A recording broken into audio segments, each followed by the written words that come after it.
चैव किं कुर्वत संजय उवाच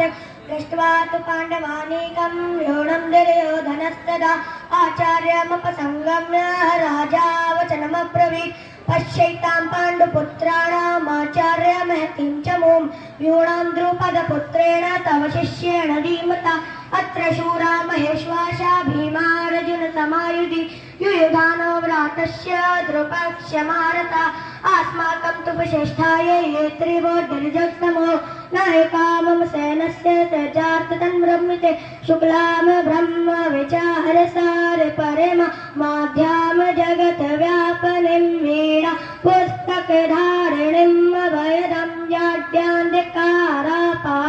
हस्ते स्फाटिकमालिकां विदधतीं परमासने संस्थितां वन्दे तां परमेश्वरी भगवतीं बुद्धिप्रदां शारदाम्।